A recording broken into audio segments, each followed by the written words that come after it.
Flatlander Beer Festival is going on. Kicked off yesterday, continues again tonight, and we've got Guy McClelland, who is a beer knight, to give us a lesson when it comes to myths and mistakes about beer. We'll talk about beer night in a moment because I find the career move fascinating. But we want to talk about some of the myths that Canadians may have. One of the things we're doing at Flatlanders is talking to Winnipeg beer consumers about beer and expanding their, I guess, reach in terms of knowledge of styles. Yeah. We're focusing here on European originals. Okay. We're going to bust a couple myths. First one is that the darker the beer, the more alcohol content in it. Yeah, I've heard it a million times at trade shows, even like Flatlanders. Give me something light and I'll pull this up and they'll go, whoa, I don't want that, that looks dark.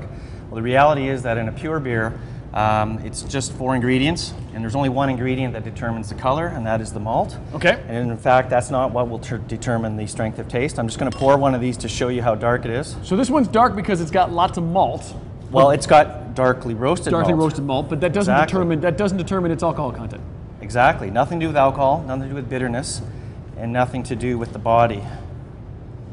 And we'll talk about what I'm doing right now a little bit later also, about pouring in a glass and having a correct amount of head on the top. With that, ladies and gentlemen, that is a perfect pour. That is a pour that, wow. The boys on the crew appreciate that one, pal. Okay, standing ovation. Let's talk about that. Let's talk about that glass. Okay, you know, Grandpa would tell you that it always has to be in a glass. Another beer myth. 93% of Canadians admit to drinking directly out of the bottle. Europeans would say, "Wow, that's amazing."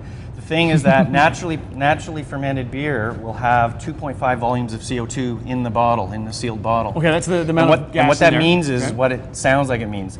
If you took that gas out of liquid state and made it into gas state, which is what happens when you put it in a 98-degree Fahrenheit body, it fills 2.5 bottles.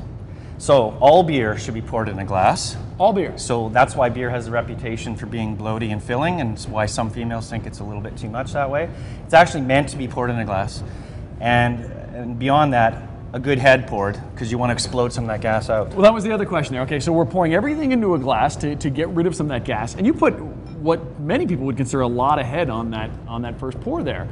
And that's European perfection, and they've been doing it a long time.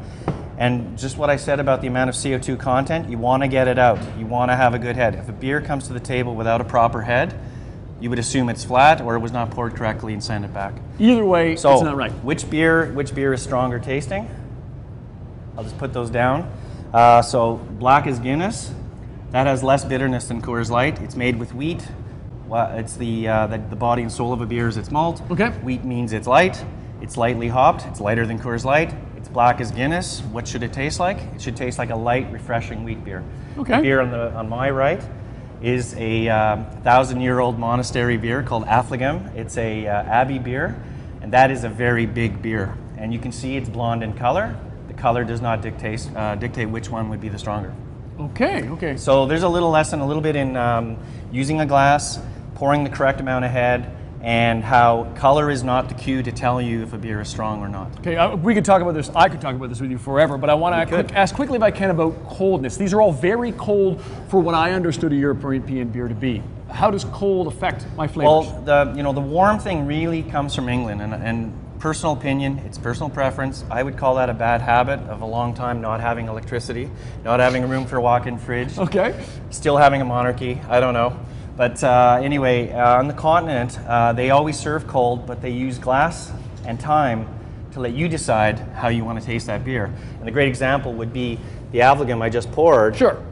Many glasses in Europe have a stem, so you can hold it and warm it as you drink it to your taste. To your taste. So it can come cold, but when it comes to my taste and my consumption, I can give it a little bit of time. You can decide. You may be having it with food and taking your time with it also. There you go. Well, cheers. We're going to talk a little bit more about the Flatlanders Beer Festival and how you can participate. But right now, let's check on weather conditions. Here's Brittany Bagnall.